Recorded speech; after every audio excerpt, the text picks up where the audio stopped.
Density is how much of something do we have in an area, in a section. For example, let's say you guys came and asked your parents, I want a new desk. I needed this to do my homework. And then they just brought you a cardboard, just a box. Boom, here, this is your desk. You'd be like, thank you, but no thank you. This is not good enough. Cardboard should not be enough for a desk. But what if they came and they said, well, what if I give you 10 boxes?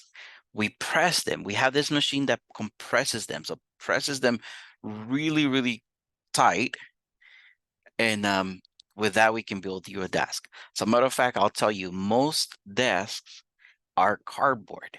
I know they're hard. They're hard. They look like wood, but they're really cardboard. It's just that it's a bunch of boxes pressed together, very, very tight. And then that's basically a desk.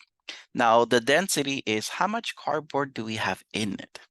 I could measure, like if we're cooking and we're doing chocolate chips, how many chocolate chips do you have in a cake? Right? But depends on, we can say, well, what if you add 50 chocolate chips? Well, do you have a small cake or do you have a big cake?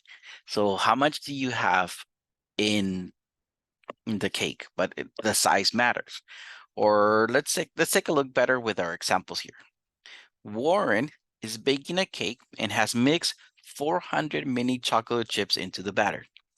So we know there's 400 chocolate chips. We know the amount, but I want to know, is there a lot? If I cut a slice on the cake, do you expect a lot of chocolate chips? Do you expect a few chocolate chips? Well, it depends on the size, right?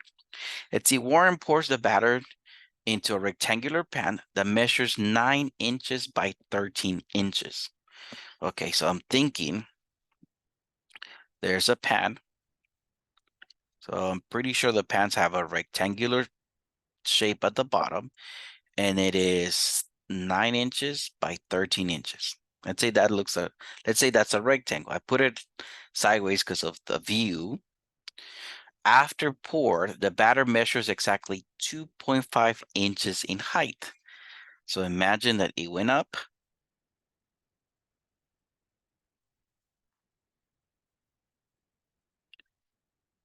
And the height is 2.5 inches. What is the density of chocolate chip into the batter? Round your answer to 2 decimal places as necessary. So what we're going to be doing, the funny thing is that here, make sure you read that on your answer. Notice I'm asking how many chips per cubic inch. So first, let's find the volume. Let's find the volume of this. I know the volume of this will have to be the base. The volume of a prism, I remember, is the area of the base times the height. The base is 9 times 13. The height is 2.5. So when I do this, 9 times 13 times 2.5, I figure that the volume is 292.5. And then if we do this, it's inches to the third. So 292.5 cubic inches. Wait a minute. Now here it says, how many chips per cubic inch? I know there are 400 chips. I know the volume.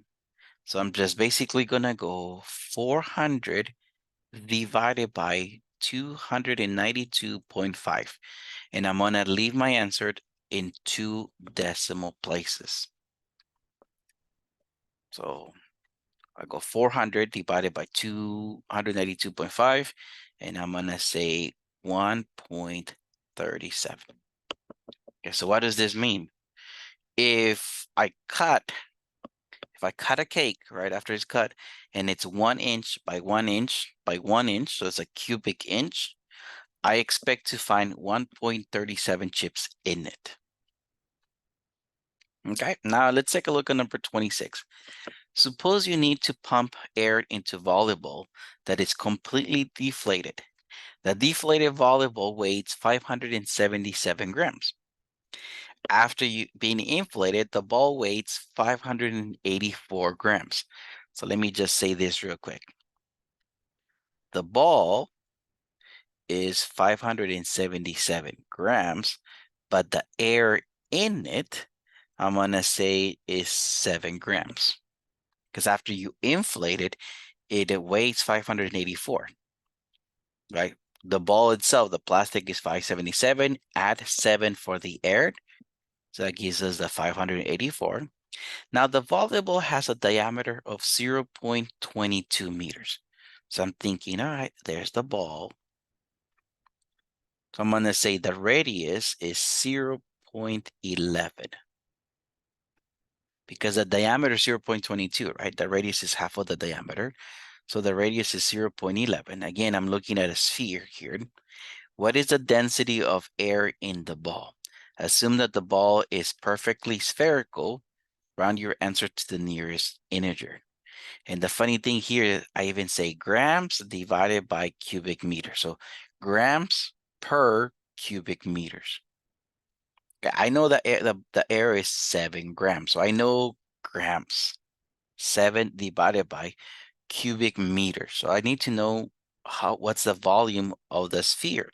I remember we talked about spheres before. I remembered the volume of a sphere was 4 times radius cubed times pi divided by 3. Remember, we saw that already.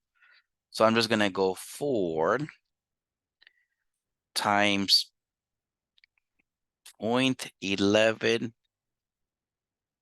times 0.11 times 0.11 times 3.14 divided by 3. And this gives me my volume of the sphere is 0.005572453. Okay, so now for my answer here, let me go 7 divided by 0.00557453. Okay, so what's that? So 7 divided by 0.0055725453. I have to round this to the nearest integer, it says. Round your answer to the nearest whole number. So I'm gonna say 1,256. So 1,256 grams per cubic meters. Nice. Make sure you guys read the instructions on the answered at the end. Make sure you use that. Make sure you do that.